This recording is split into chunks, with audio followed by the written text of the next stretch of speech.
Hello everyone, and welcome to a rules update for Footy Blast. As I've said before, Chris is still in the development stage of this game, and he's come up with some rules that I think make the game even better than it was before. So let's start with the first rule, which is the kickoff. Now, if you remember, this part here of the chart is the throw and bounce chart.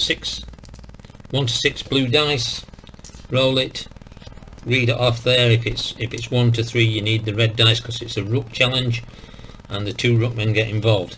That has changed. There is no more blue and red dice. What I've done here, and it's very difficult to read because the chart hasn't been put onto the chart sheet yet, so I've just written it in here, and effectively it may be difficult to read, but it's a 2d6 roll, 2 to 12, and so I use the 2 yellow dice because they're the ones. Roll them 9. Now the difference here is I found that this chart advantaged the home team greatly. Now what this does is it uses the ruck ratings in certain situations from the 2 designated ruckmen on the field, and I've started using these red chips to notify me what the highest ruckman is for each team. So here we've got West Coast, and that's Nicholas Niatanui, who's a ruck of 5, and Tom English for Western, who's a ruck of 2, so the difference of 3, which in some cases are significant. Let me read these to you, and they've been shortened so I could write it on. It's not the full description. So if you roll a 2, it's the highest rated ruckman wins, so West Coast would win. 3, highest rated ruckman wins. Oh, it stays in the current zone, by the way, that first one. Team gains immediate advantage and a kick with the tick, which means you've got to roll the 2d10s to see who kicks it. So again, West Coast would win that. They would move to the forward 50. I'll just put that there, and you would then take the 2d10s and the black and green and the 2 yellow dice, so that when you roll it, 39 will be taking the kick, which would be this guy here, Lachlan Hunter. He's got a 1 star, it's a 3, therefore he's missed the kick, so you'd use the 2 dice there to get the 4 for the miss chart, which is a goal line check, and the 3 would be a behind, and 39 would get the behind. If that had been a 1, it would have been a goal, so immediately they had the opportunity to score. 4, highest rated ruckman wins current zone, so again Niatanui would win that one, although of course yeah, Niatanui would win that one. Then 5, D20 home ruck wins 1 to 12 plus or minus the ruck rating differential current zone. So home team wins, Western are the home team, they have a -3 on the ruck rating, so your D20 roll is now 1 to 9. There's a built-in advantage with the home team D20 roll 1 to 12, but the ruckman influence that and they remove 3 off it, 1 to 9. So in this case, with a 3, the home team would win. With a 10, the away team would win, and that actually became significant in the last game I've played. I might show you that game sheet at the end of this video. 6, trailing ruckman wins current zone, so Western have got the lowest ruckman, so it would be Western's ball. 7, home team ruckman wins current zone, self-explanatory. 8, D20 ruckman plus or minus, again ruck rating differential current zone, so you'd roll this dice. 1 to 9 will give it to the home team, 10 to 20 will give it to the away team. Now this one is the impressive one. 9, D20 home ruckman wins 1 to 12, so it's always 1 to 12 plus or minus the rating. Immediate advantage goal scored, use the kick chart. So there's been a throw in or a bounce up somewhere, could even be in the defensive zone and the defensive team have won it and they've gone all the way up the field and scored, and the scorer would be whoever 37 is. If it was West Coast it would be Jamie Cripps, if it was Western it would be Lachlan Hunter. 10. D20 home ruckman wins 1 to 12 plus or minus ruck rating differential, immediate advantage, but makes a mistake and gets a behind, so it's the same as number 9, but they only get the behind. 11. Lower rated ruckman wins, immediate advantage kick at goal. So in this case Western would win, they'd move into the forward 50 of West Coast from wherever they were on the field, and you'd have a kick with the 2 D10 deciding who takes the kick, and it could be anybody from here on their team. It could be a defender. If they roll 97 it would be Ryan Gardner. He's got no stars, so obviously he ain't gonna kick a goal, but he's still there with the chance. And then 12, lower rated ruckman wins current zone. So you read it off that chart, you'd roll these 2 dice, and if you need to, an 8 is a D20 roll, take off the difference and work out who wins the ruck and what happens afterwards. So that's the first rule change. The second rule change is that where you had the option to use this red dice on challenges, that option has gone. Everything that requires a challenge will require a roll of the red dice, which I think it's fine by me, because obviously I use the red dice anyway, so it doesn't make a lot of difference to me.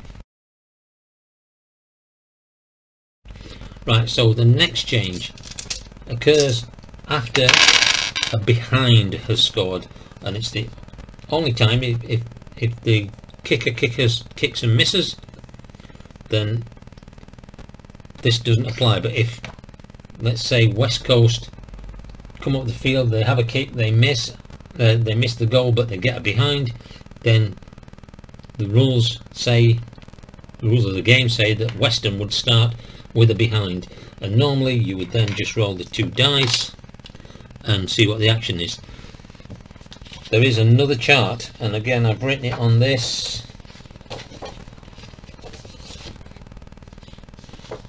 and it's not easy to see because, let's see if I can get that. There you go. After a behind, roll 1 D20. If it's a 1 to 10, then the team will take a mark attempt from defence to midfield. If it's 1 to 15, they will take a mark defence to defence, and if it's 16 to 20, they will roll normal action. So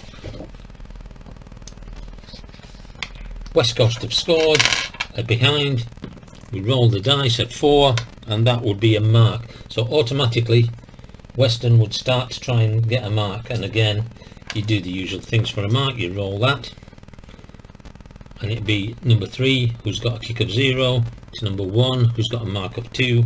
You roll the green dice, and as you can see it's successful, which is a good thing because this is the other change. So now what would happen on a mark, which is the last change I want to speak about. On a mark, that would you would say, yep, they've got the mark, and therefore now you roll and play the action. Now they've got an option. They can roll the 2 yellow dice for an action, or they can try and mark forward.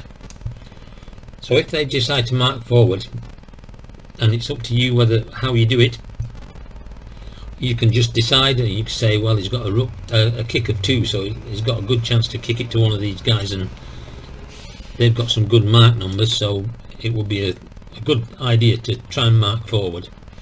Or you can do what I do, because I like to make as few decisions as I possibly can. So anytime there's a successful mark, I'll roll the dice, and if it's between 1 and 4, I'll mark on, regardless of what he's got in the kick.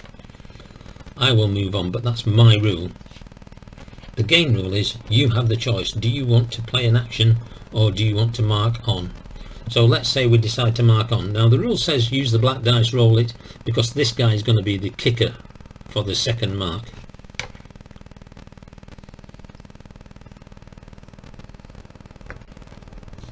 That part is already decided. He's kicked it to him, and Bontempelli is going to try and kick forward. It says use the black dice, but I use the white dice. It don't make no difference. It's a d6. So you roll it, and it says 5, and he's going to try and kick it to Stefan Martin. So it's a 2 and a 1, a 3. You roll 1. He's successful. Now at this point, he can kick, or he can mark on to try and get to a better forward. Now if he kicks forward to forward, if he were to try and kick to mark and it's successful to Aaron Norton, his 4 stars gets a bonus to a 5-star, because obviously he would kick it to somebody who would be in a better position to score. So they get an extra star if it's kicked forward to forward. So this guy's got a choice of trying to kick and he's got a 1 star, or he's got a choice of trying to kick it forward. And again, I would roll the dice and see if it's 5 or a 6 he doesn't kick it forward.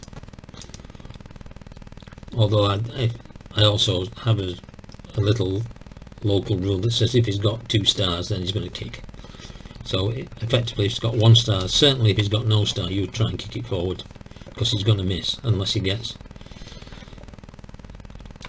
something magnificent off the miss chart. The other change that has occurred, if we go back to, let's say he's going to kick from him to him, if this kick is a 3 kick, no mark, so if it's a 4, 5 or 6, then the kick has failed, and automatically in the old rule West Coast take over and you've got an action. But if you ever watched the game, you'll know that on a mark the defense could make the mark. So the rule change for failed marks is that you roll a dice, and that will tell you who the player is that's going for the failed mark. So Liberatori or Liberator, I don't know what his name is, has gone for the mark.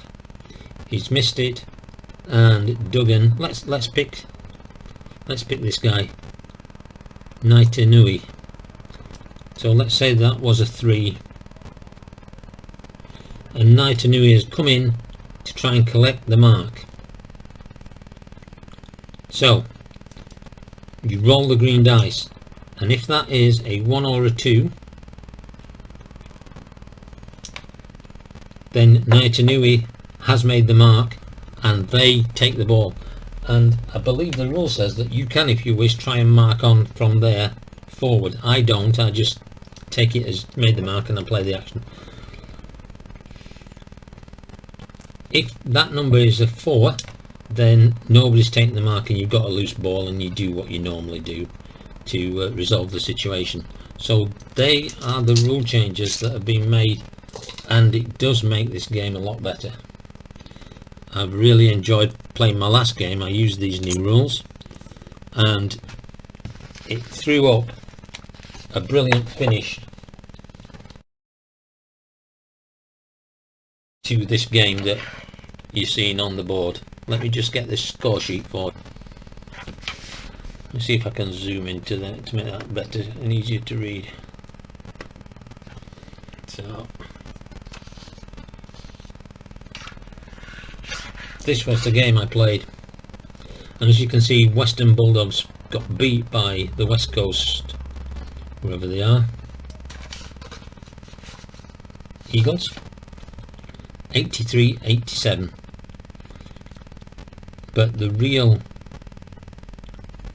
excitement was around this last goal by West Coast. And if I actually get the sheet here, which is just a bit of a mess, but you know, this is how I write.